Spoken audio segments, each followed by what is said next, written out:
wait for Senator Simon Eyre. Let's not start that yet. Pressure on.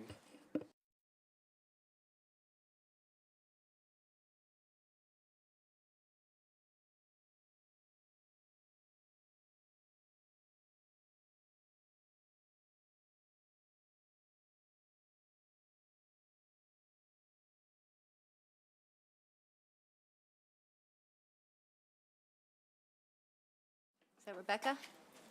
Okay. Are we live? Okay. Good afternoon and welcome to Education, Health, and Environmental Affairs.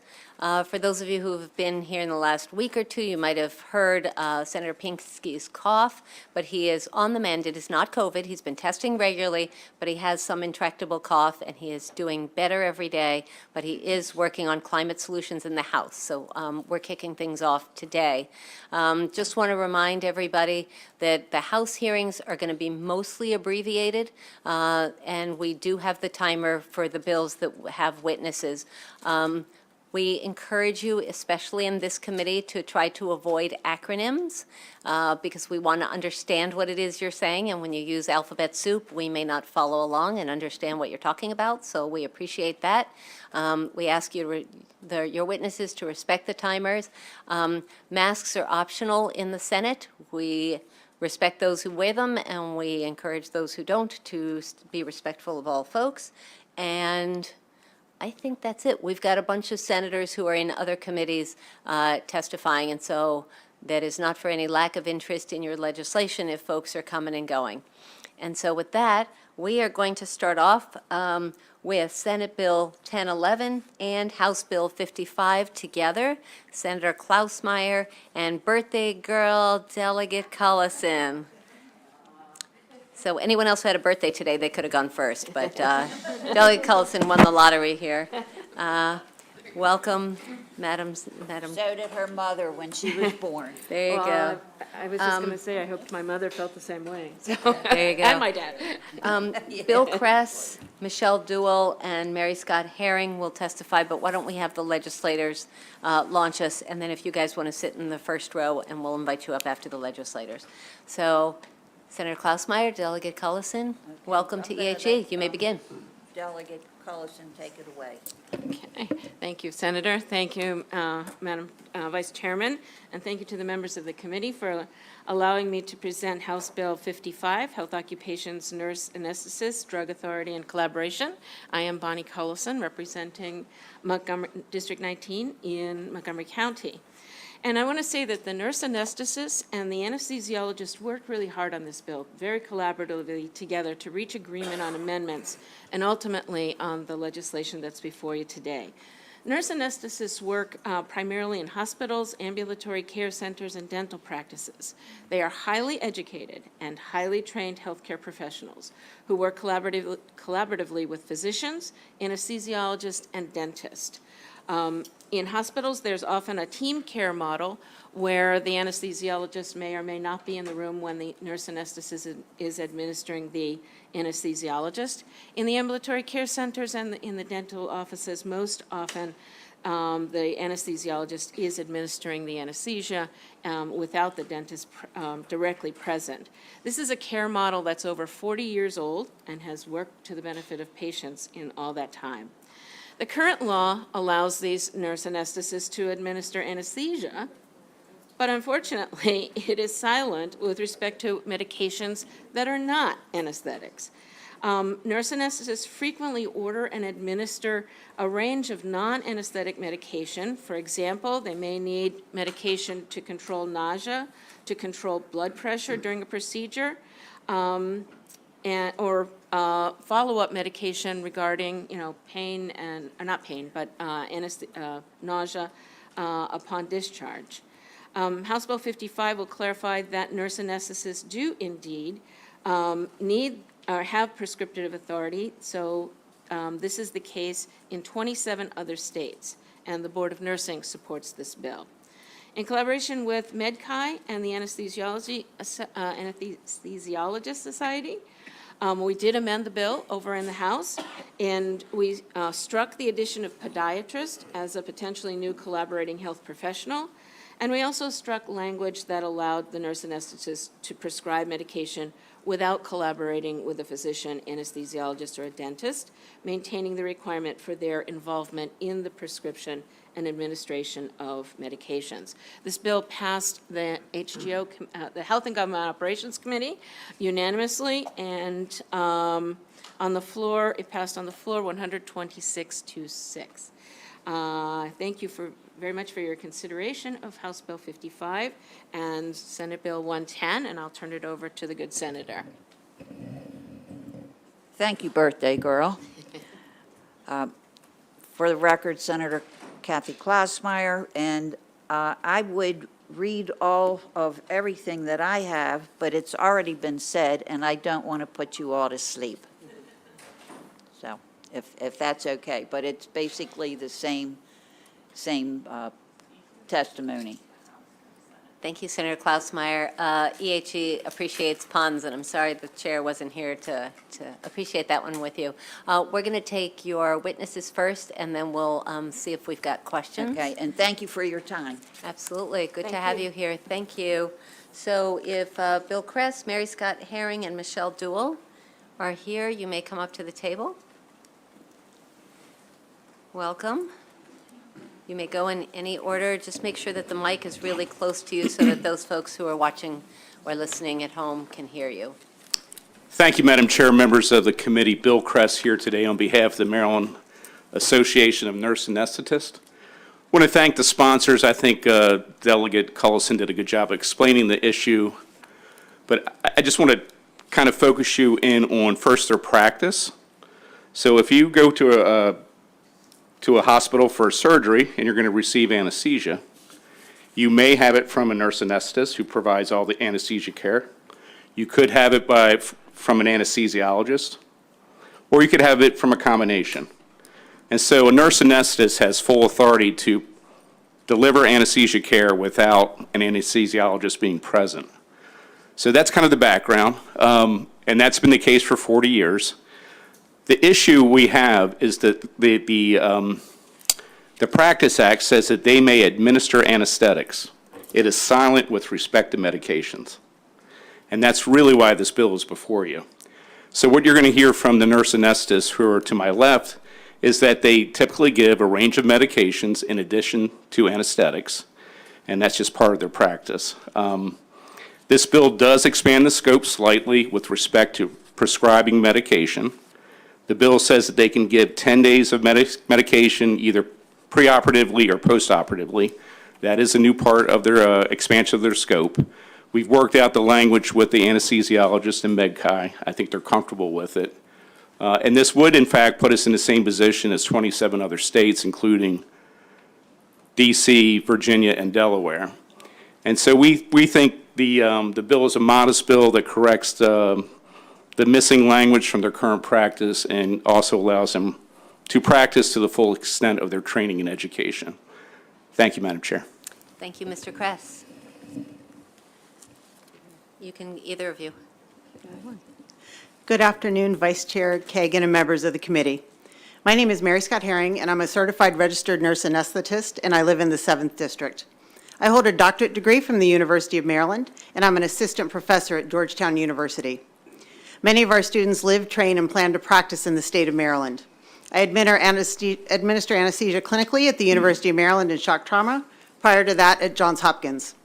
CRNAs provide levels of anesthesia services to all types of patients from birth to end of life, and there are very few practices that you would not find a CRNA at the head of the operating room table. The pharmacology education of CRNAs is strong. The curricula at Georgetown, Maryland, and Johns Hopkins contain about twice the pharmacy credit hours as our nurse practitioner counterparts. In fact, a minimum of 90 contact hours of advanced pharmacology must be completed prior to graduation, similar to medical education. All CRNAs must pass a national certification exam and become board certified to practice. One part of the exam covers over 40 classifications of medications. After becoming board certified, CRNAs must complete 100 continuing education hours every 4 years and an assessment test every 8. One of the 4 focus areas of that test is pharmacology. CRNAs have prescriptive authority in 27 states. So in addition to my Maryland license, I have one in Washington, D.C., where I have independent prescriptive authority. Maryland is the only state in the DMV area that does not have prescriptive authority for CRNAs. In 2010, the Institute of Medicine proclaimed that barriers to practice should be removed and that advanced practice registered nurses, like CRNAs, be permitted to practice to the fullest extent of their education. It's time for Maryland to remove this barrier to practice for CRNAs and grant them prescriptive authority. Thank you very much for your time. Thank you, Ms. Scott Herring. Michelle Duell, Yes. welcome. Good afternoon. Thank you, and nice to see you in person. Yeah. My name is Michelle Hayes-Duell, and I'm a certified registered nurse anesthetist, also known as a CRNA. I've been a CRNA for 20 years, and I was a registered nurse for 10 years prior to that, and my service has been completely to the citizens of Maryland. I did graduate from the NCP Hahnemann University before the University of Maryland program was here in the state. I'm with my advanced anesthesia nursing degree. I later served as the Director of Clinical Education at the University of Maryland in their anesthesia program. And I also took on the challenge as the Deputy Director of the Board of Nursing for about 15 months. I've always maintained a clinical practice in a large academic institution, Ms. as well as Duell, outpatient. could I ask you to just move the microphone a little closer? Sure. Yep, as well. You can pull it Closer towards to me. you? Yeah, Oh, that'd be sorry. great. Thank you Okay, so much. as well as outpatient surgery centers. I have served in every capacity for the Maryland Association of Nurse Anesthetists, and I continue on the Government Relations Committee today. I want to endorse House Bill 55, which provides prescriptive authority for CRNAs in the state of Maryland. This bill basically codifies our current practice, and it would allow for prescriptive authority with an established patient in conjunction with an anesthetic and for no longer than 10 days. Many of you may have had surgical procedures before, colonoscopies, endoscopies. Maybe you've had a broken bone, a joint replacement. You probably didn't give much thought to your anesthesia. You probably thought about your surgeon and maybe the facility, but most of your anesthetic probably didn't cross your mind. I want to assure you that a CRNA was most likely involved with inducing your sleep, with keeping you stable, and with getting you safely to the recovery room. We do that with anesthetic agents, and we also do that with adjunctive medications. You also may be on medications, pain medications, medicine for your diabetes. Session may give you reflux. You might be on medicines for those. Any of those interact with anesthetics. This is what we already do. We do it every day. We do it all day, and this bill would codify that. Thank you. You got one more sentence in you? Go for it. One sentence. And I just wanted to say that in addition, because I don't want to leave it out or think it isn't there, but, and Bill did mention it, it gives the, what it adds to our practice is that it gives the ability to prescribe and order medications. Thank you. Yeah. Okay. Thank you so much. Colleagues, questions? I have two questions, so if the legislators, Delegate Cullison and Senator Klausmeier, want to sort of be available as well. Two questions. I wonder if one of the five of you want to address the House amendments.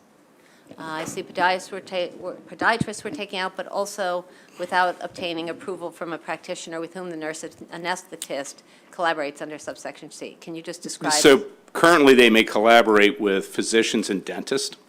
Podiatrists were not part of that collaboration practice. We wanted to add them. We learned after the bill was drafted that, in fact, their practice act would have to be changed, so that was struck. The specific approval from the collaborating healthcare practitioner was a concession we made to the anesthesiologists and to MedChi.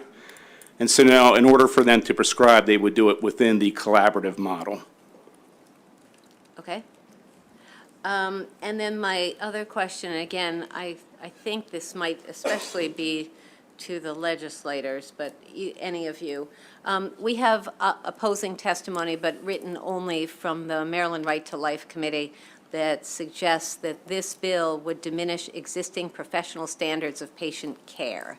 And I wonder if any of you want to speak to that. So I'm aware of their concerns. I believe it's with abortion medications.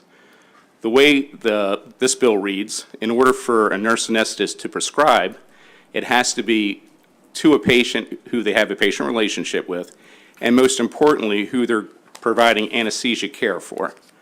So I think they're mistaken in their belief that they may be in a position to prescribe these medications, for starters.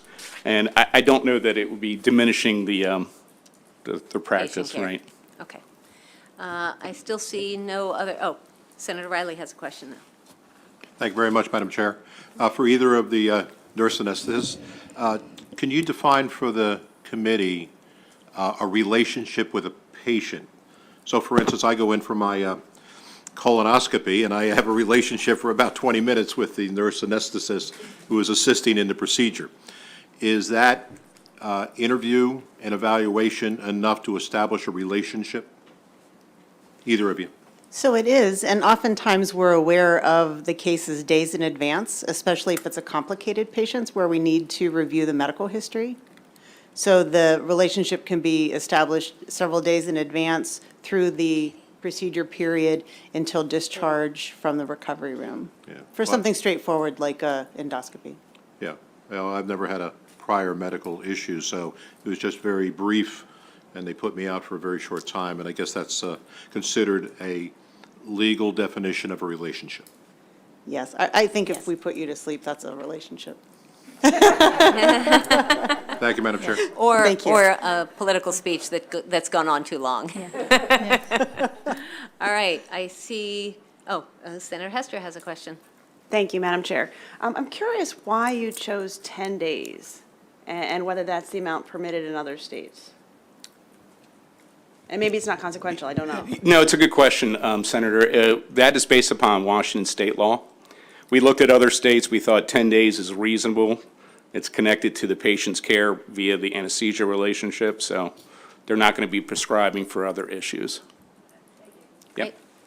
Okay, I see no other lights on, so that completes the hearings for both House Bill 55 and Senate Bill 1011. Thank you. Thank you all for being with us. Thank you. Delegate Cullison, enjoy the rest of your birthday.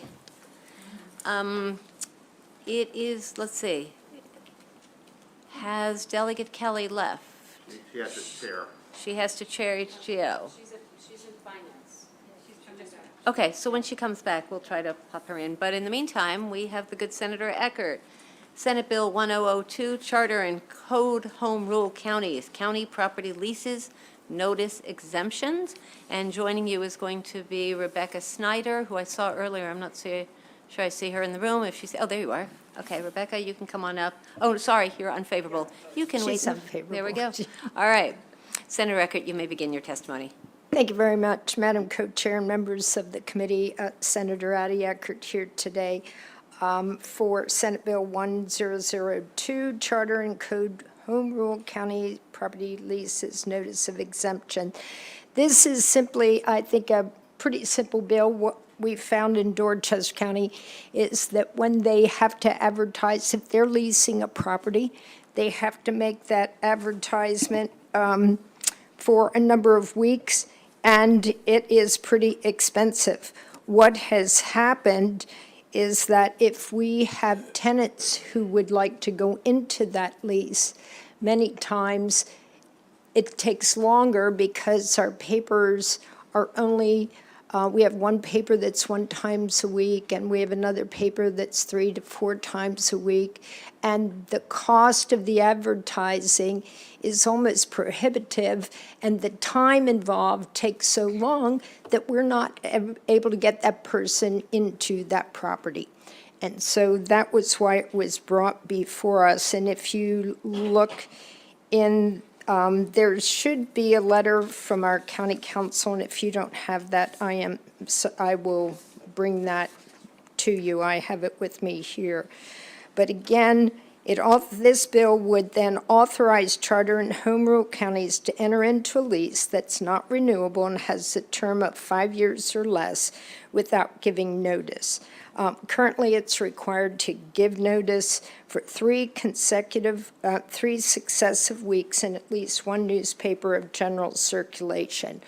And that has gotten to be more expensive and more time-consuming to be able to get folks into those leases, into those properties. So the council would still like to place the item, the lease, in an open session agenda, and it would be out for review for the public as well. So I would ask for your favorable consideration. And we've been trying to figure out with the newspaper industry how we could work these 2 bills out, and We haven't reached an agreement yet, so that's why we're here at this late date. Thank you. Thank you, Senator Eckert. We also were struggling with another issue with this about small municipalities. So this is an issue we've heard before. I just want to acknowledge Delegate Kelly. We tried squeezing you, and we'll take you next, okay? Finance. Okay, great. Thank you. Any questions for Senator Eckert? Seeing none, thank you, Senator. And let's bring up Rebecca Snyder from the Maryland DC Press Association. And Senator, I don't see the letter, the delegation letter in here. So when you get a chance, we'd love to have that. Thank you. Ms. Snyder, welcome back to EHE. Well, thank you, and good afternoon, committee. For the record, my name is Rebecca Snyder. I'm the Executive Director of the Maryland Delaware DC Press Association. Sorry. And we do come in opposition to this bill, and Senator Eckert talked about convenience and cost. But I also wanted to bring up transparency. What the bill is doing, the notice in the newspaper is not just, property up for lease. It also includes the terms, the compensation, and provides an opportunity for objection, which would be, I understand, kind of removed from statute if this bill goes through. It also is not just a Dorchester County bill. It is affecting all home rule and code counties. So it's a much wider bill than just St. Mary's County. And I would also caution the committee to think about what those short-term non-renewable leases could be. We're talking about short-term is 5 years, which actually is a pretty long time in my book. But there's a lot that can go on. And if these deals can go through without really a lot of oversight, yes, it may come up in a meeting, but there's no requirement to publish because it's not in the law. It's just a practice. I think this is a slope that we do not want to go down. So we do ask for an unfavorable report, and I'm happy to answer any questions that might occur. Thank you, Ms. Snyder. I see a question from Senator Simon-Ayer. Yeah, welcome. I don't know if you've had a chance to work with the senator, if there's some way that you could do this. I know other counties have gone online, like Arundel County has done. I know you opposed that one in the past, and there's other counties.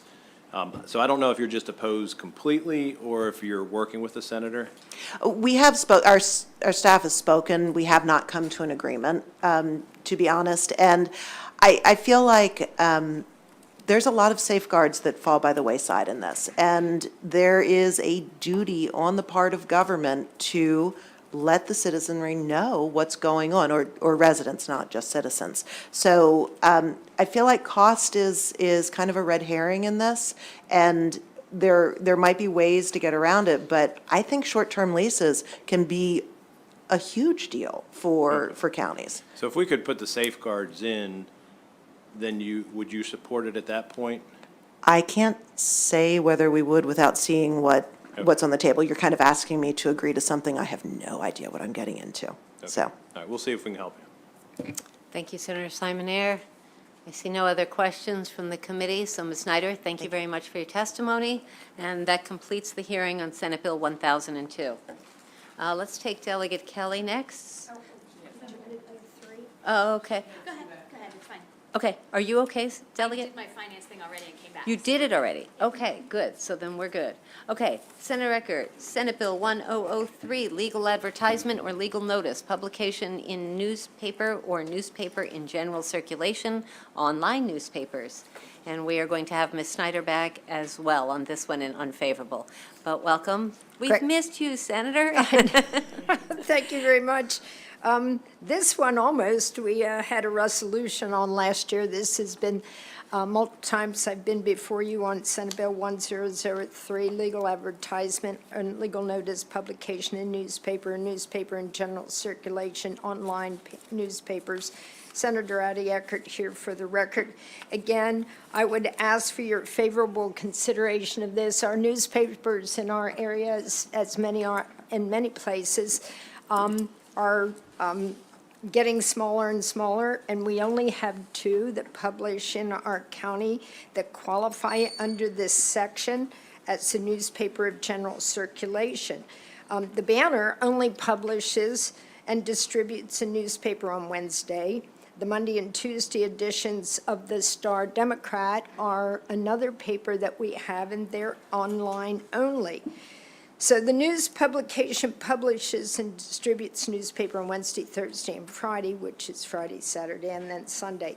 The council has been concerned because, again, if the publications continue to move in an online format, they will be unable to conduct business until the legislative relief can be obtained, because we're not able to publish those notices in a timely fashion. This had been particularly troubling during the pandemic as the session was cut short. And there was, if such an event would occur again and those newspapers shift to online, there will be a substantial delay in getting notices out. We had tried to work this out, as I said before. We were not able to work it out with the council. The council told me in no uncertain terms there's got to be some relief for them to be able to publish notices in a timely way online. So I'd ask for your favorable consideration, and I know you'll hear from the opposing side. I would say to you, at some point in time, we're going to have this discussion and make some kind of a, I guess, a resolution in the future, because I'm hearing about this in other counties. The cost of the publications in the paper has gotten to be a little bit out of, I think, way out of line.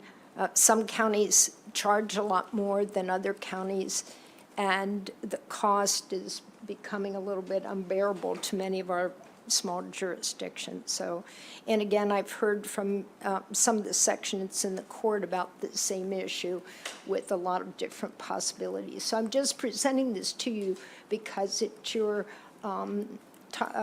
jurisdiction, but we do need to talk about it and work it through in the future. Thank you very much, Madam Chair.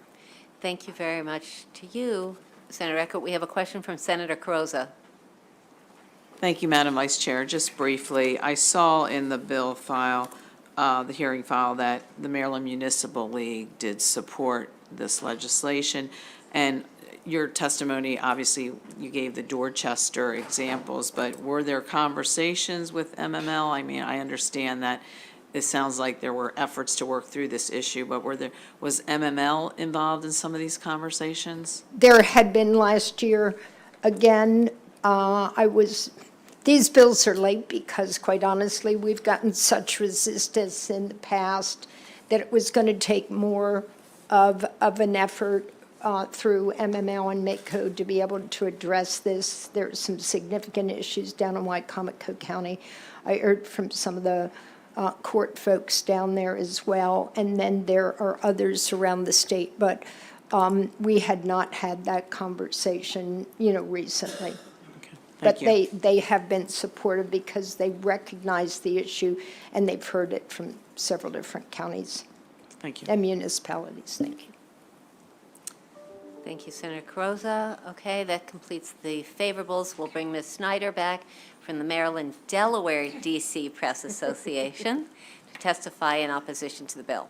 Great. Thank you, committee. Again, for the record, my name is Rebecca Snyder, MDDC Press Association. We are opposed to Senate Bill 1003. We had this bill last year, and we proposed a solution that we felt got to the heart of the concern of the county commissioners, which is supposedly what happens if their two newspapers aren't there anymore. And we did propose language that would provide a contingency plan that placed print notice in primacy and then allowed something to go online. That was not accepted by the commissioners, and they've suggested a bill that does have statewide implications. It's, again, not just Dorchester County. And it also, there's not a good way to, basically the bill puts online publications at the same level in terms of notice as printed publications, but there's no guardrails or issues around how affidavits happen, how you make sure that a website isn't being hacked or it doesn't fall by the wayside. Your printed newspapers are here for the long term. They've been around. They will continue to be around. Dorchester County has 2 publications, and every jurisdiction in Maryland has a print newspaper that can accept public notice. So I agree this issue comes up often, but it often comes up just as where counties and municipalities talk about the cost and don't recognize their responsibility to inform the public on these issues, which we really do think is an important piece of the puzzle. So we ask for an unfavorable report, and I'm happy to answer questions. Thank you, Ms. Snyder. I see no questions from colleagues. Thank you for your testimony. That completes the hearing on Senate Bill 1003. And now we will go to Delegate Kelly. House Bill 218, Health Occupations, Nursing, Dialysis Technicians. And joining you favorable will be Dana Kaufman from DaVita, representing DaVita. Perfect, thank you. Great to have you here, Delegate. Welcome to EHE. Thank you so much, and thank you to the committee for your patience. I'm sorry I've been hopping around, as we all are this time of year. So this bill, just so the members of the committee know, it passed Health and Government Operations unanimously. It also passed the House unanimously. I apologize that we did not have a cross-file. It came late, but it's a pretty simple bill. It is strongly supported by the Maryland State Commission on Kidney Disease. What it does is it removes an unnecessary dual credential requirement for dialysis technicians. Right now, the state of Maryland is the only state in the nation that requires dialysis technicians to also have a certified nursing assistant credential. As this committee is well aware, there is a tremendous shortage of certified nursing assistants, and so that dual requirement has made it very difficult for dialysis centers to hire and train appropriate dialysis technicians. So you will see from your file that everyone agrees there's no impact on public patient safety by making this change. It's really removing an unnecessary requirement. And I would like the committee to know that we adopted the Board of Nursing's amendments. And I think that's it. I think it's a pretty simple, straightforward bill, but I think Dana can fill in any other color commentary or questions. I think Okay. I urge a favorable report. Excellent. Thank you, Delegate Kelly. Ms. Kaufman, welcome. Great. Thank you very much. For the record, my name is Dana Kaufman. I'm here today on behalf of DaVita. Delegate Kelly did a great job. I think I will only add 2 points. And that is with regards to the dialysis technician certification. We are not changing any of the educational requirements. They must still pass or still take and pass the approved Board of Nursing training and all of the relevant exams. We're just really decoupling the certified nursing assistant. As Delegate Kelly said, we're the only state that requires it. And given the scope or the limited scope that is performed by the dialysis technicians, having a certified nursing assistant is not needed in those centers. So we thank you for your consideration and would urge a favorable vote. Thank you. On the record here, I think your testimony, Delegate Kelly, very wisely included that HFAM, the Health Facilities Association of Maryland, is in favor of the bill because I'm looking and they are registered as unfavorable. Yes, that was actually an an error, and they resubmitted their testimony in strong support. So I just want to make sure that is clear to the committee. Thank you. It's in writing, but I don't actually see them here as having submitted. I will make sure you have a copy of that. I have that letter right here in my binder. Perfect. Okay. So I don't know if it's too late to change that from unfavorable to favorable in the computer, just so no one gets confused. Colleagues, any questions? I see no lights. Okay. Great job. Thank you all for the bill and for your testimony. That completes the hearing on House Bill 218. Thank you very much. Thank you. And the next bill up is Delegate Queen. We have House Bill 807, Real Estate Brokers, Salespersons, and Associate Brokers.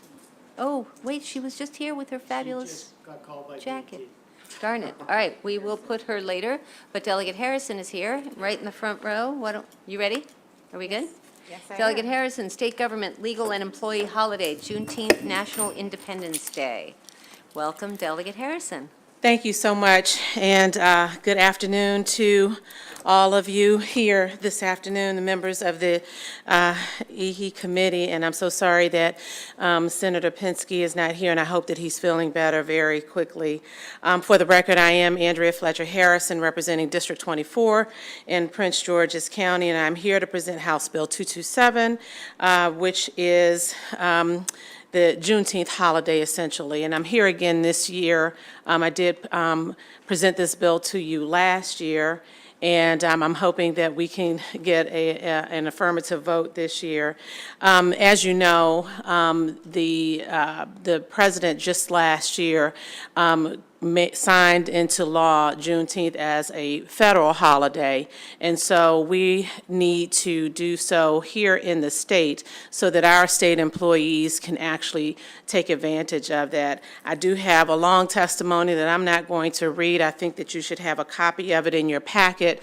I will say that in 2014, former Delegate Melvin Stukes actually did a bill that created a day of commemoration, but we haven't had much more emphasis on it other than that.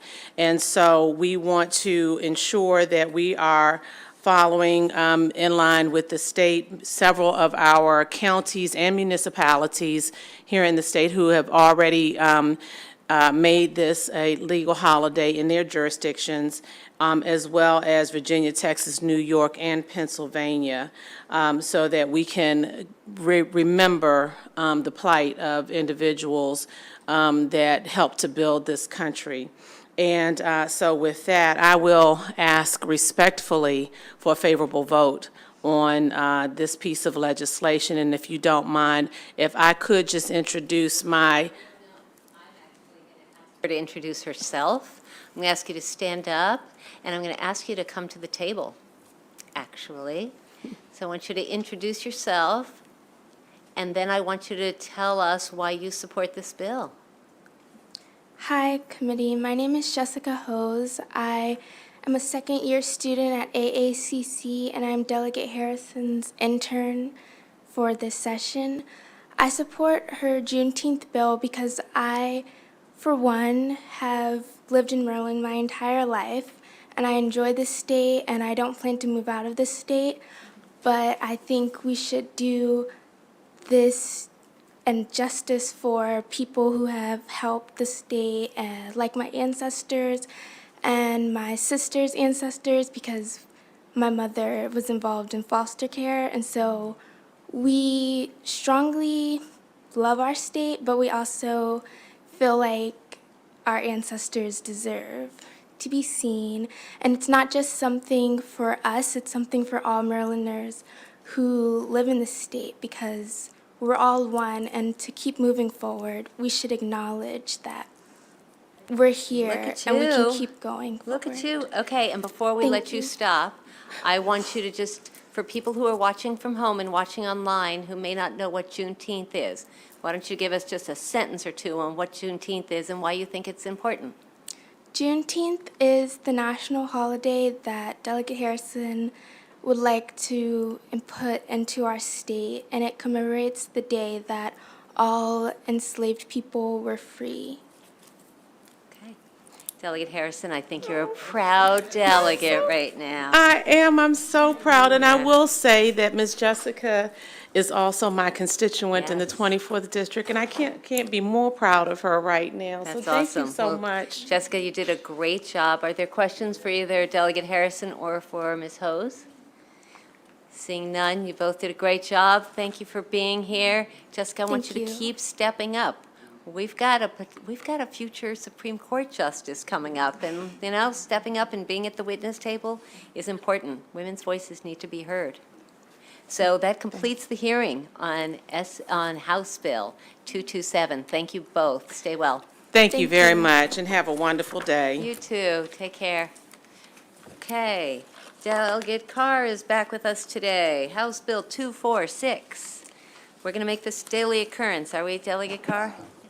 All right, we've got. Always a pleasure to be here in EHE, Madam Chair. Absolutely. Open Meetings Act, notices, closed sessions and minutes, retention periods, online posting, and public inspection. I think that sounds familiar. Yeah, Welcome. So there's a theme here. Yeah, thank you. Good afternoon, Madam Chair and distinguished members of EHE. For the record, I'm Delegate Al Carr. I'm here to present House Bill 246. It's intended to improve public confidence in government by strengthening the Open Meetings Act, and it improves public access to meeting documents in three ways. First, it increases the retention period for meeting notices and closing statements to 3 years from the current 1 year. Second, it requires that closing statements be posted online, just like meeting minutes, to the extent practicable. And third, it requires that if not posted online, public bodies must send electronic copies of, upon request at no charge within 5 business days. The idea is to make the Open Meetings Act more pandemic-proof.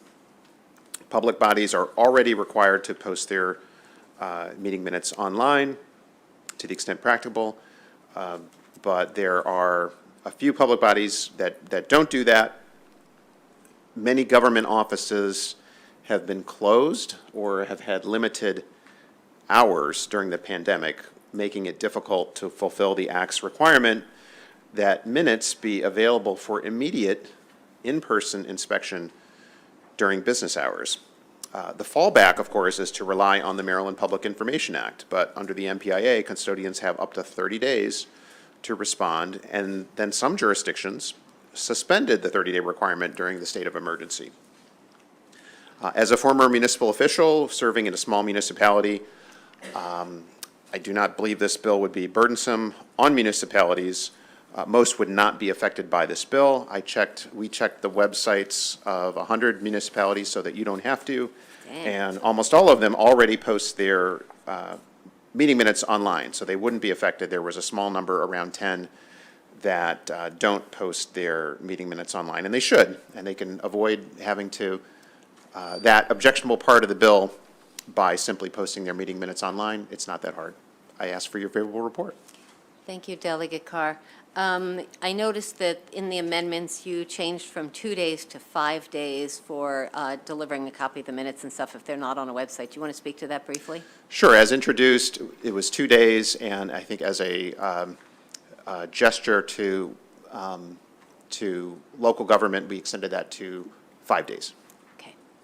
All right. Let's bring up the other witnesses. Rebecca Snyder, coming back up again, along with Justin Fiore from the Maryland Municipal League. You're both here. Delegate Carr, you can stay at the desk if you like, or you can be in the front row in case there are questions, other questions for you. You got to go. Okay. Okay. You two, welcome to both. You may go in either order. Oh, well, thank you. Once again, it's nice to see you all. This is Rebecca Snyder with the MDDC Press Association. We sit in support or stand in support of this bill. We don't believe that it is an onerous burden. Ideally, public bodies would post statements of closure, but if it's not feasible, we do believe that the members of the public should receive these notices in a timely manner, and the email response, especially when you elongate it to 5 days, is perfectly reasonable. So we do ask for a favorable report. Thank you. Thank you, Ms. Snyder. Mr. Fiore. All right. Good afternoon, Chair Kagan, members of the committee. Justin Fiore here on behalf of the Maryland Municipal League, here today in support of House Bill 246 with amendments. Our concern with the provision that requires a 5-day email response under the Open Meetings Act for those that don't post their minutes on the website. Those are generally going to be municipalities that do not own a website or maintain a website. I can look to Port Tobacco as one of those examples of a small municipality. So this really only picks on the smaller municipalities that don't have that website. We believe that the Public Information Act already requires custodians to submit this immediately. They certainly just can't wait 30 days to respond. There's a 10-day window in which, if they believe it will take longer, they have to acknowledge that. These type of documents are very readily and easily available. So again, we believe the Public Information Act already covers this. And if you were to be in violation of this 5-day notice, you'd get a violation from the Open Meetings Act and conceivably also from the Public Information Act. I don't see a good reason to create a double penalty for a single action. For those reasons, we ask for amendments to strike that provision. Thank you, Mr. Fiore. Questions from colleagues? Senator Ellis.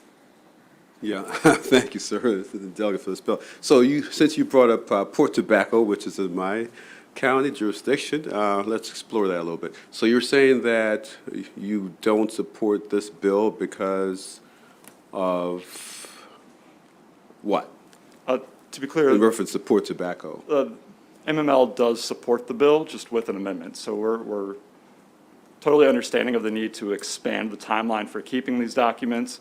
We understand posting closing minute or closing statements on websites when you have them.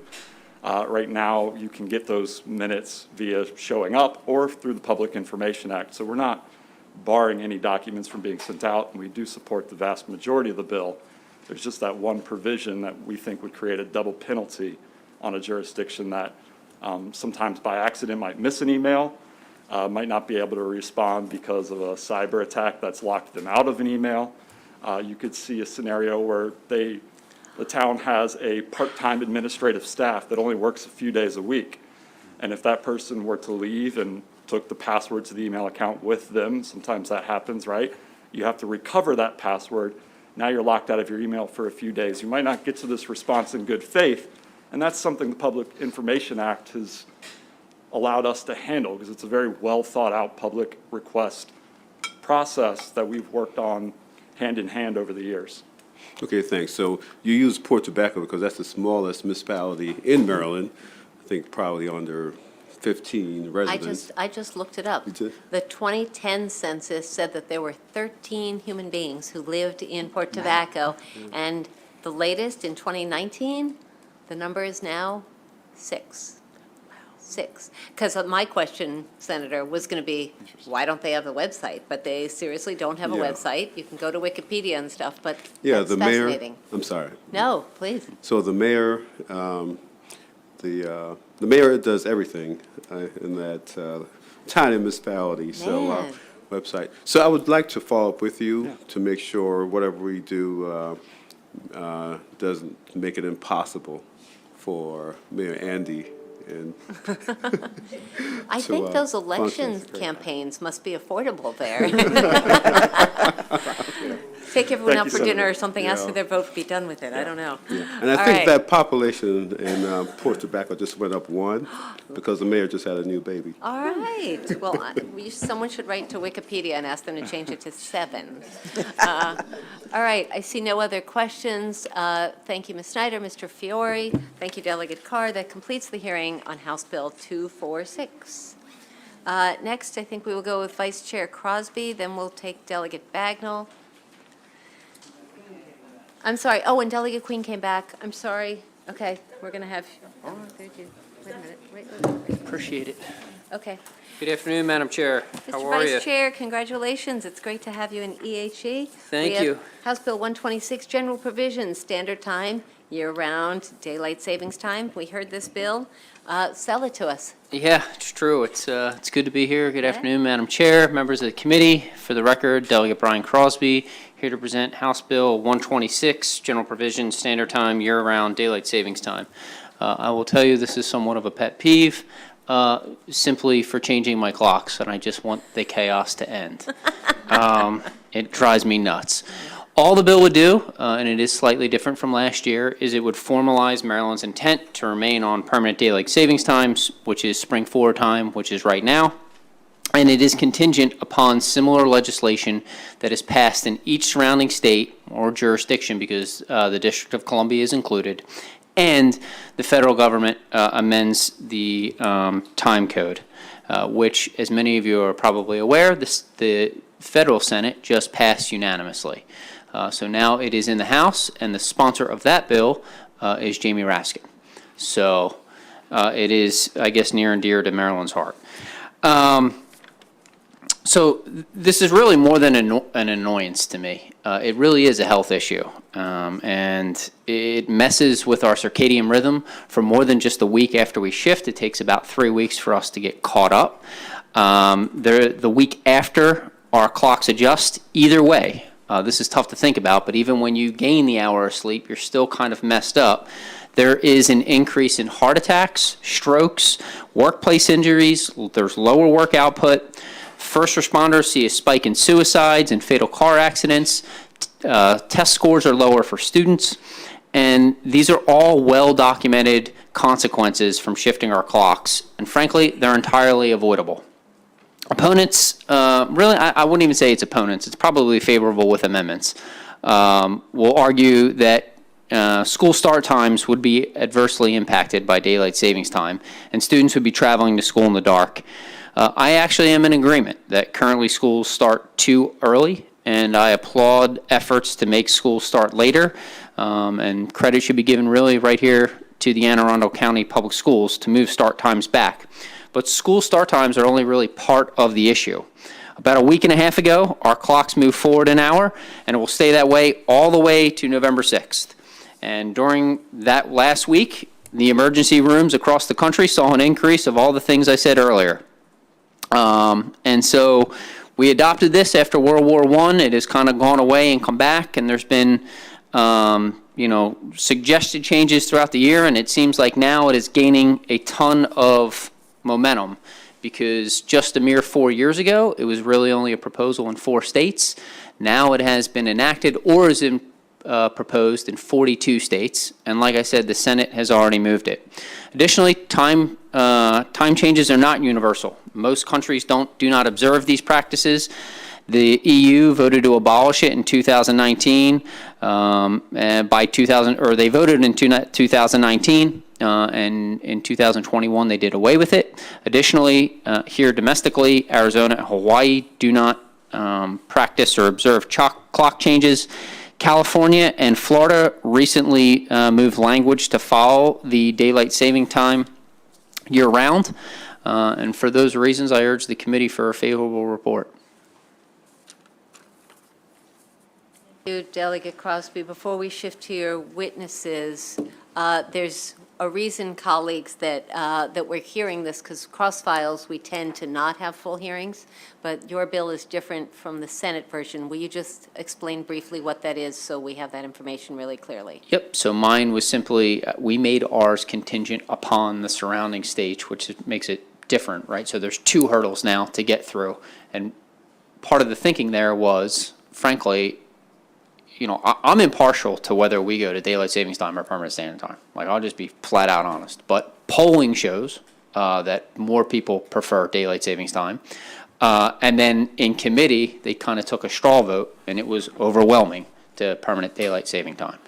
And so that's why we brought the proposal in that way. And then what we don't want to happen, as the movement seems to be happening nationally, is Maryland is left behind. So if some other jurisdiction, a surrounding jurisdiction, decides to go it alone, we could have people who live in Maryland and work in that state, let's just say D.C., or live in D.C. and work in Maryland, be on different times. Again, Having done that myself, not a big deal. But just to clarify then, Senator Reedy's bill does not rely on No. the surrounding states at all? Correct. Okay, so I just want to make sure everyone understands the differences. Okay, thank you. We will bring up Matthew Rybel.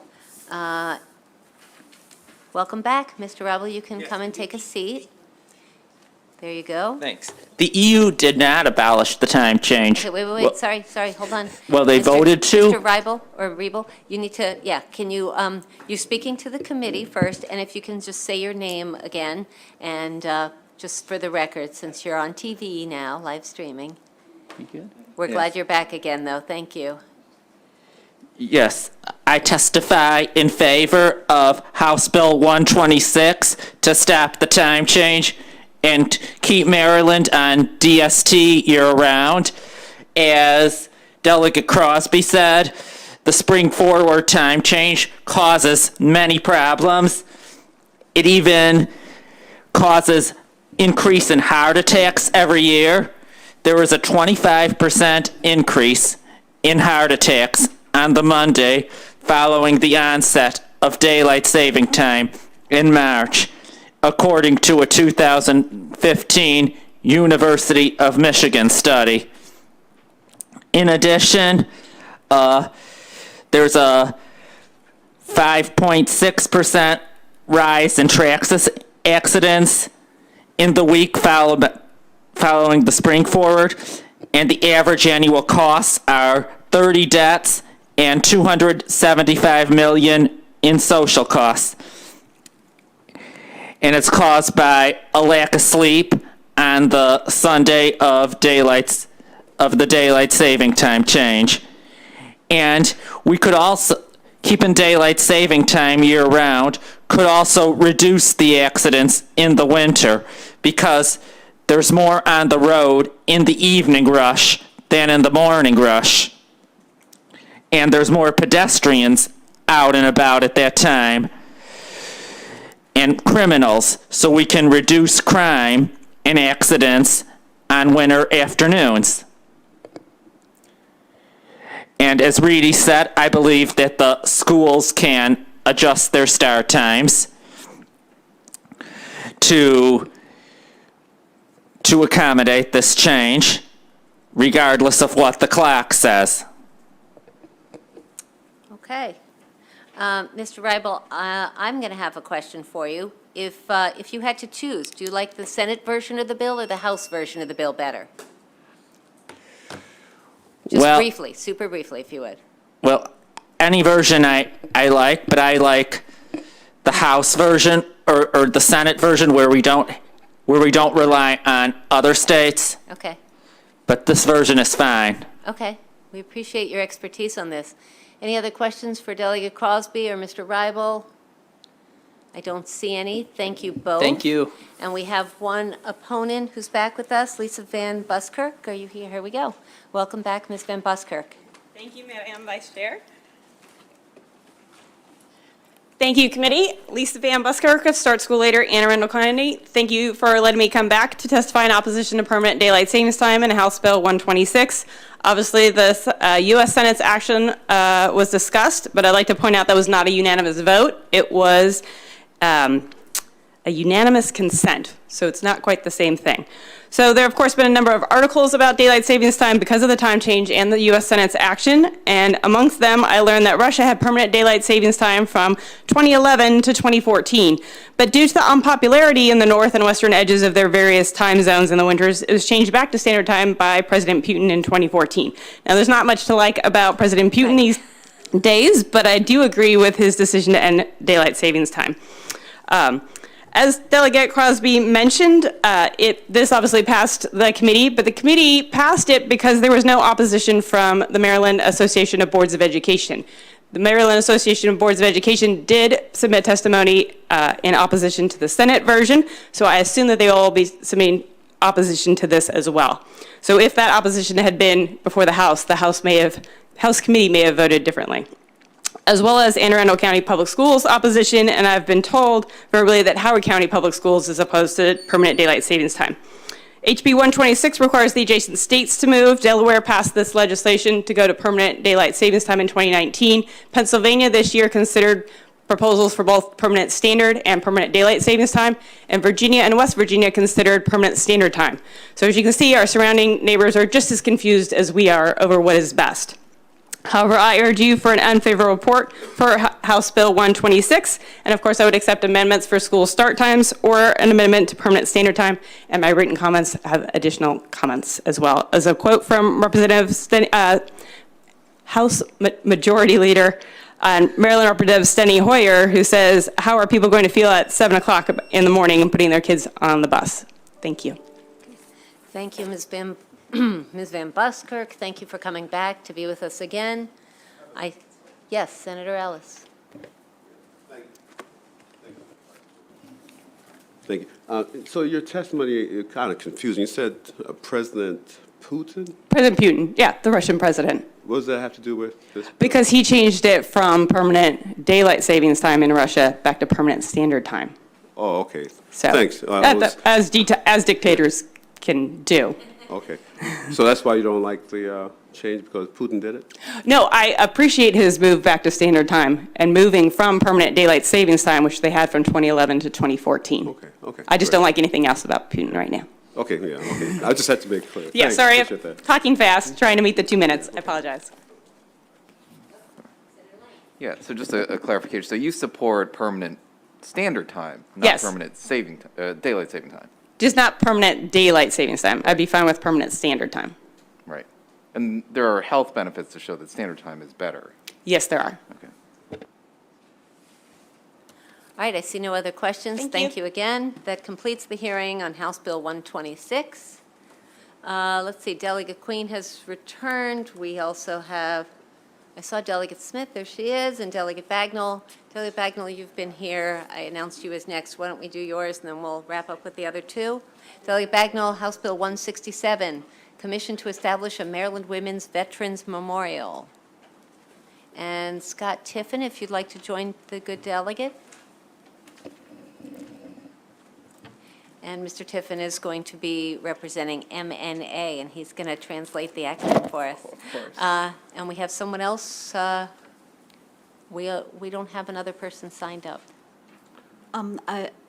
Madam Chair, I believe that my staff communicated with the committee that Dan Tootle had signed up, but we think maybe didn't hit the save. We have had that experience, actually. I think we'll allow it if you'll be brief, Mr. Tootle. And we'll have to make sure we have your contact information and stuff. Okay. Thank you very Delegate much, Bagnell, Madam Chair. please begin your testimony. Well, good afternoon, Madam Chair, Vice Chair, and committee members. For the record, I'm Delegate Heather Bagnell, District 33 in Anne Arundel County, testifying on HB 167, a bill to establish a commission to create a Maryland Women Veterans Memorial. You have my written testimony, so I will quickly summarize. Though there are over 400 monuments to veterans in Maryland, as of now, there is not one single memorial specifically honoring the Maryland women who have served and continue to serve in all branches of the military. Members of this body may recall that we established a task force and then subsequent committees to create a memorial in Cecil County at the Chesapeake House Travel Plaza, which is dedicated to women's roles in all facets of service, including civil service to the military, but is not specifically for women veterans. From inception to dedication, the Maryland Women in the Military Memorial took 9 years and a serendipitous partnership with the Transportation Authority with the refurbishment of the Travel Plaza, which resulted in a truly beautiful monument with zero dedicated state dollars and without the inclusion of the Veterans Affairs Commission. The National Conference of State Legislatures reports that women represent approximately 20% of new recruits, 15% of active duty military members, and 18% of Guard and Reserve forces. NCSL also reports that as of March 2019, at least 28 states, the District of Columbia, and Puerto Rico have enacted legislation to establish a female veteran program, designate a commemorative day or month, or provide for special license plates. According to the U.S. Department of Veterans Affairs, in 2016, women veterans represented approximately 9% of the U.S. veteran population and approximately 13% of Maryland's veteran population. This bill, as previously brought forth as a resolution, was supported by the Latino, Women's, and Veterans Caucuses, and HB 167 passed unanimously in the House. It is past time that we honor the service, dedication, and honor and sacrifice of these valiant women who have served in our armed forces, which are represented across the entire state of Maryland. And for these reasons, I humbly ask a favorable report on HB 167. Thank you, Madam Vice Chair and members of the committee. My name is Scott Tiffin. I'm here on behalf of the Maryland Nurses Association in strong support of this bill. The Maryland Nurses Association is extremely excited about this bill because, when you hear stories about our service members, almost exclusively they're about men. Most of the movies that we see about our service members are mostly about men. But since the beginning of our nation, women, particularly nurses, have been in the front lines of helping serve our country, keeping our servicemen safe. And then now, we have many women fighting on the front lines. But just the recognition of the support of the nurses throughout our history is extremely important to the Maryland Nurses Association. We do have several veteran nurses in our group as well, but unfortunately none of them were available today. But if anyone is interested, we had a nurse, Rosemary Mortimer, give testimony in the House about this bill, and it was spectacular. I will definitely email everyone the link. I think it really makes the point much better than I probably ever could. Thank you. And again, Mr. Tootin, if you could just say your name, and then if you could follow up with staff to make sure we do get your testimony for the record. Yes, as a matter of fact, I did sign up yesterday with oral and written testimony indicated. I'm sorry it didn't come through. That's quite all right. Good afternoon, and thank you for the opportunity to testify on behalf of the approval of House Bill 167 to the committee. I am Dan Tootle, resident of Severna Park and a retired 21-year veteran of the U.S. Navy. I want to thank Delegate Heather Bagnell of District 33 for introducing this bill and its accompanying financial provision bill on behalf of the women veterans of Maryland, and to the House of Delegates for their unanimous decision to send it to the Maryland Senate for further consideration. You have my written testimony that provides the background on why House Bill 167 and its accompanying financial bill need to be approved during this year's Maryland General Assembly. So I will not be repeating in my oral testimony what is contained in what I've already submitted for your review. Simply put, a proper memorial that honors the women of this state who have put on the uniform and have served as a member of this nation's and our state's armed forces is long overdue. It is time for a women Veterans Memorial to be established and managed by the Maryland Department of Veterans as a measure of our recognition for their service. In asking that this memorial be established, I'm also speaking on behalf of two Maryland women veterans, Hospital Corpsman Second Class Sarah Burns, 31 years old, of Severna Park, and Navy Chief Cryptologist Shannon Kent, 36, of Crownsville, both of whom recently died while on active military duty. Clearly, Sarah and Shannon, along with their sisters, who have served and who are now serving, are worthy of a proper memorial within Maryland that honors the commitment and sacrifice that they and the other women veterans have made on our behalf. I'll be glad to answer any questions you may have. Thank you. I'm sorry, Mr. Tootle. Are there questions? Yes, Senator Riley. Thank you.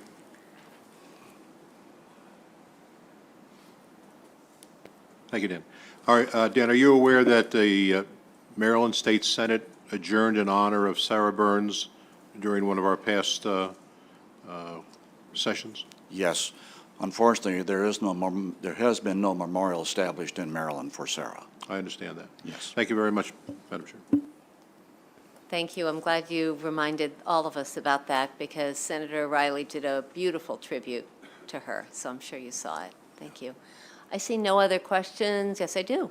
Senator Carrozza. Nope, your light is on. Now it is. Thank you. Okay, Senator Carrozza. Thank you, Madam Vice Chair. I think I hit it before Senator Riley, but anyway, Delegate Bagnell, thank you for the bill. And I just wanted to really kind of ask more about some of the coordination, since there's been several of us who have been working on women's veterans issues for many years. And yesterday, we just held our Women's Veterans Day that we've had with the Women's Caucus and the Veterans Caucus and the Latino and Black caucuses. So it's something that there's been obviously interest in continuing to, in this case, you're focused on a memorial, and we've also been focused on making sure our women veterans who were leaders overseas can transition back and be leaders here. So my question is, recently, the Maryland Department of Veterans Affairs, Secretary Owings, just appointed someone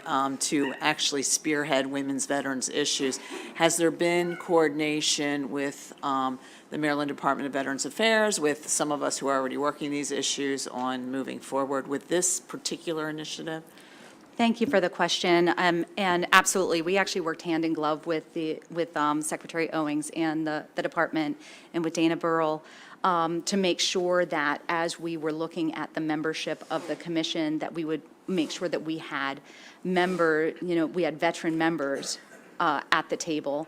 And actually at the recommendation of the Office of Veterans Affairs, we also added a member of the National Guard to the staffing, and that the Office of Veterans Affairs would also be working with us to make sure that we had membership that were representing women in service. I thought there were some changes that have been made. Okay, thank you. Seeing no other questions, that completes the hearing on House Bill 167. Thank you, Delegate Bagnell. Thank you very much. Mr. Tootle, Mr. Tiffin. Take care, and handing it back to the chair. Thank you, Madam Vice Chair. And ladies and gentlemen, some of our members are testifying in the House. They're not engaged. They're just engaged outside of the Senate committee room at the moment. Okay, we're going to go to HB 807. Delegate Queen has been patient. Can Ms. Susan Mitchell and Bill Costelli, if you're here, join the good delegate at the table? There is no one signed up in opposition, either orally or written. Okay. And Delegate Queen will be followed by Delegate Smith and Delegate Kaiser. Welcome. Okay, well, thank you much, Chair Pinsky, Vice Chair Kagan, and members of the Education, Health, and Environmental Affairs Committee. For the record, I'm Delegate Pam Queen, and I'm presenting HB 807, which is titled Real Estate Brokers, Salespersons, and Associate Brokers Continuing Education Verification of Identity. And so what this bill seeks to do is to streamline the attendance verification methods for members for online courses from showing their picture ID, which exposes their personal information to many of the other attendees, to an approach which uses a signed affidavit attesting to their identity. And this is an approach that has been used in other states for verifying identity for similar continuing education courses. With COVID-19 pandemic, there has been an increase in online continuing education courses and many courses converting from face-to-face to online delivery. So this is a reasonable update to enable the realtors, salespersons, and brokers to continue to meet their continuing education requirements as more online course delivery is being done. And so I seek a favorable recommendation for HB 807, which received unanimous support from the House Economic Matters Committee as well as the House floor. So with that, I look for your favorable recommendation. Thank you. Thank you, Delegate. Let's take your panelists, then we'll open up the questions and come back to you. Sure. Ms. Mitchell or Mr. Caselli? So, good afternoon, Mr. Chair, Madam Vice Chair, members of the committee. My name is Susan Mitchell. I'm here on behalf of the Maryland Realtors. We thank Delegate Queen for her sponsorship of this bill. We've been very grateful to have the virtual CE environment. Again, Delegate Queen did a great job of outlining the bill and the intent of the bill. You have our written testimony, so we'll be brief. We're here for any questions you may have. Bill? Thank you. Mr. Chair, members of the committee, Bill Castello, Maryland Realtors, and we actually already do use a written affidavit for the distance learning classes, so this would make sure all the virtual classes are using the same kind of identity requirement. Okay, pretty straightforward. Seeing no questions, no opposition, thank you all for your patience and for your testimony. Thank you. Thank you for your time. Delegate Smith, welcome to EHE. It looks like it's just you, and again, no opposition listed on the bill. Thank you. Good afternoon. Great to see you, Chair. Nice to see you doing well, and nice to see you, Madam Vice Chair, and all members of the committee. For the record, I'm Delegate Stephanie Smith, and I'm here to present House Bill 448, and it may sound a little familiar because you all were part of helping me pass a very similar bill last session on behalf of barbers. So as you can imagine, our good friends in the cosmetology community did not want to be left out, so we wanted to assist in another alternative pathway to licensure for those who sometimes learn best while doing versus just straight, classroom preparation. So what this bill does, it enables an experienced cosmetologist to take not just one apprentice, but 2 apprentices at a time. And this also is a benefit not just for those that are trying to obtain a full cosmetology license, it also helps those sub-practices like nail techs and aesthetic service providers as well. So this is a fairly simple bill, and I do believe you have written testimony in support from the prior executive director of the State Board of Barbers and Cosmetologists. She's someone with over 30 years of classroom-based experience, but she believes the profession is strengthened by having more people have opportunities to become apprentices. So you have testimony from Shirley Leach to that effect. So thank you, and I do hope to have your favorable support for House Bill 448. Questions for the good delegate? As you said, pretty straightforward. Oh, Vice Chair. Sorry, can't let this one go. Delegate Smith, great to see you. Great to see you. As you may or may not know, Delegate Pena-Melnick and I had a bill that was seeking to address our shortages in a bunch of fields, including most urgently our healthcare fields. Wondering whether non-citizens would be able to be eligible to participate in this kind of apprenticeship. I would have to inquire, but I don't know anything offhand that would prohibit a non-citizen from being able to obtain this license. But I'm willing to have my staff look into it for clarity. Would you mind? I'd Absolutely. love to know. Thank you. Absolutely. Okay, Anything for thank you, Vice Chair. I love that. Thank you, Mr. Chair. Thank you for having me. Thank you. That concludes the hearing on Delegate Smith Bill 448. Delegate Kaiser, welcome to EHE. Good to see you. We also have Kevin Canali, Robin Elliott, and Theodore Delbridge. If you folks want to join the good delegate at the table, that'd be great. Well, thank you, Mr. Chairman, Madam Vice Chair, and to the other members. I believe I just have, oh, there is Robin Elliott. I didn't see her before.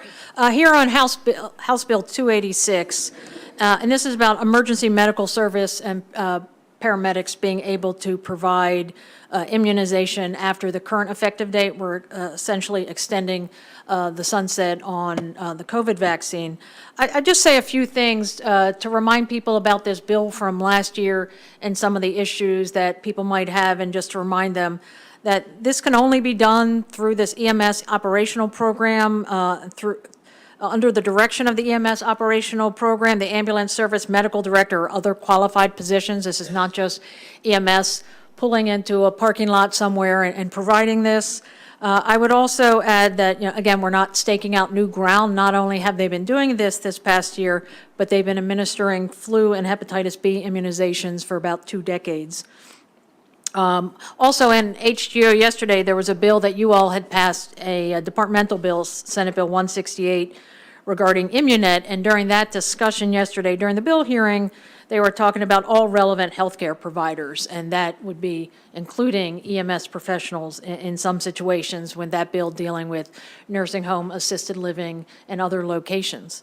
And what we do have is some data. So I would just say that obviously we all hope this pandemic is over, but this is about providing a safeguard, or to use one of the cliches of this city, another tool in the toolbox.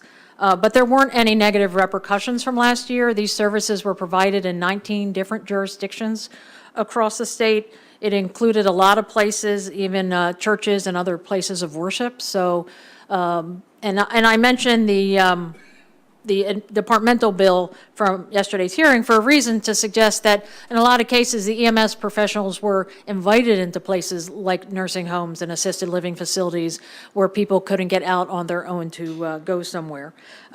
Clearly, the COVID numbers are trending downwards, but we don't know what the future would bring. I imagine if I were to have asked all of you 2 years and a month ago, can you believe that there's going to be a health pandemic that a virus upends our health, our economy, and our everyday lives? I think we would all say, no way, that's impossible, not in America, this can't happen. So while I certainly hope that things don't get worse in the next year, certainly if it does, we will be ready, because otherwise this sunset is over January 1st of the next calendar year. And the only other point I'd make is that that we originally had a 3-year sunset, we changed it to 2, and that was the only amendment coming out of HGO, and that passed well in committee and on the floor, not completely party line, better, more votes than that. So that's all I have. I urge a favorable report, and we have the experts here who can answer a lot of your questions. Please proceed in whatever order you choose. Thank you. Good afternoon. Thank you, Delegate Kaiser, Mr. Chair, and Madam Vice Chair, and members of the committee. Thanks for considering this important matter, and I'll try my best not to be too terribly redundant. Chapter 799 of 2021 authorized paramedics to administer influenza and COVID-19 vaccines to adult members of the general public. And prior to that, paramedics could administer only hepatitis B vaccines and influenza vaccines to their own brethren, other public safety members. The results have been rather outstanding, and our report submitted to the Senate back in December illustrates that between January and September of 2021, paramedics administered over 100,000 vaccines to Maryland citizens, 80,000 to the general public, and that number has continued to grow over the past several months. And I'll point out a couple of examples that were provided to you on page 2 of my written testimony. In Anne Arundel County, the fire department administered vaccines to school teachers and other public safety personnel. In Baltimore County, they were in concert with the health department, administered vaccines to underserved populations in Dundalk, at the State Fairgrounds in Timonium, and at the Community College in Essex. In Montgomery County, the fire department administered vaccines to the general public at sites at the Montgomery County Community College, the White Oak Rec Center, other rec centers and high schools, and visited several homeless shelters and women's shelters in the county. In Ocean City, they were part of vaccination efforts at the convention center. The point is that this has gone swimmingly well. There have been no adverse effects. This puts us in concert with what the majority of the United States does in terms of allowing EMS personnel to administer vaccinations to the public, and is consistent with the national EMS practice model. And for that, for those reasons, I urge, please, favorable consideration. Thanks. Good afternoon. Robin Elliott here on behalf of the Maryland Nurses Association in strong support of this bill. When this came up in their legislative committee discussion, it was almost instantaneous, unanimous support for this. The nurses, as you can imagine, are tired, and they really see the paramedics as key partners in the healthcare system, and so would ask very much for a favorable report. This is the right thing to do for public health. Thank you. Thank you, Mr. Chair. Thank you all. Thank you, Delegate Kaiser. Always good to have you here. Ms. Elliott, Mr. Delbridge, thank you for your leadership on this. I support the bill.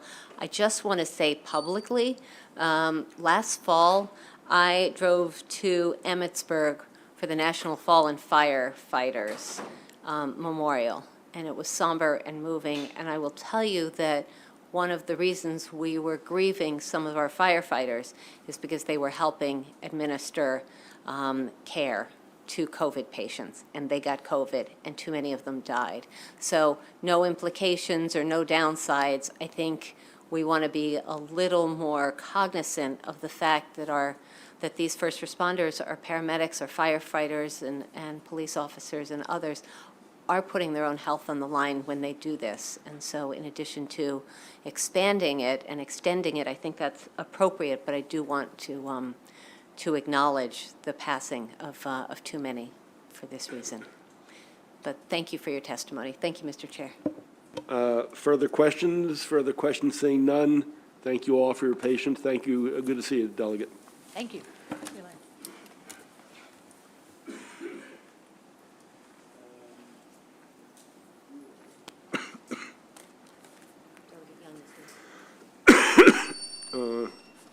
Oh, I'm sorry. Delegate Young, 1265, Barbers and Cosmetologists. Thank you, Mr. Chairman. Madam Vice Chair, good to see you again. Happy to present HB 1265, Barbers and Cosmetologists, license requirements. So basically, a simple bill. Requires that the State Board of Barbers and It's been a little bit. I'm sorry. Appreciate it. No worries.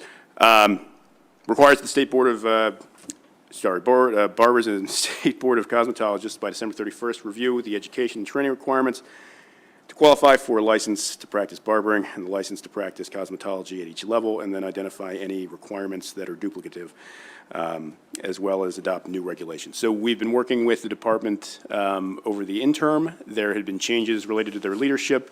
There is an interest in doing this, but they had not committed to doing it. So we had discussed with them that if there hadn't been regulations or changes made, that we would put in legislation requiring that they would do it.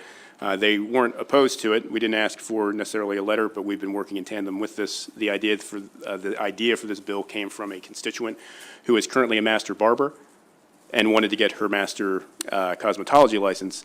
But in doing so, she was taking classes that she had already taken and then required to pay for these extra courses, which seemed to be duplicative. This tied into the governor's push to not get rid of duplicated education things, but to get rid of arbitrary barriers to advancing your career and your education. So with that background, with what we've been doing, I request a favorable report and happy to answer any questions. Questions for the delegate? No, pretty straightforward.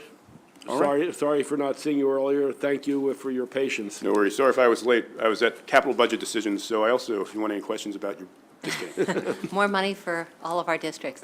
Yes, ma'am. Delegate, Yes. this might be the last time we see you as a member of the House of Delegates, so I just want to thank you for your service on behalf of the whole committee. I appreciate that. Yeah, best Thank of luck you. to you. Appreciate it. Thank you.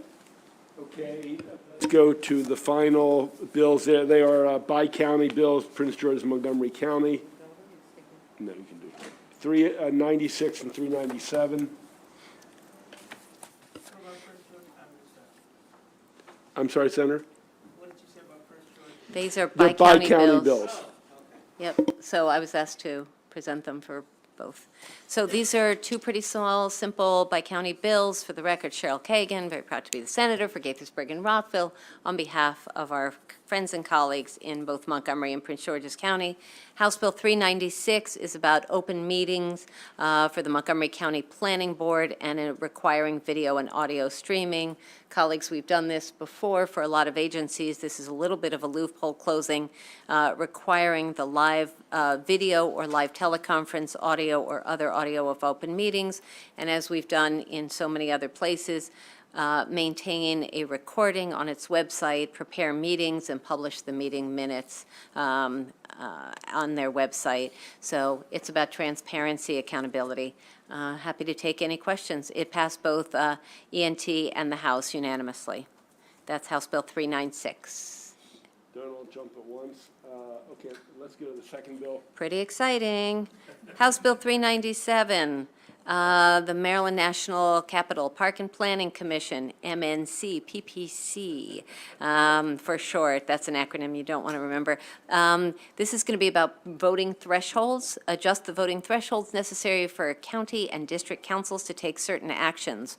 So the thresholds would be changed from 7 to 9 affirmative votes by the county council for appointments to the commission. The threshold for choosing a chair and a vice chair of the commission would be changed from 6 to 8 affirmative votes. And this is because after this year's elections, Montgomery County Council is going to move from a 9-member council to 11. And so the voting thresholds are being proposed to be modified to reflect that. So happy to take any questions on House Bill 397. Don't get too excited. Seeing no questions, that concludes that hearing. Okay,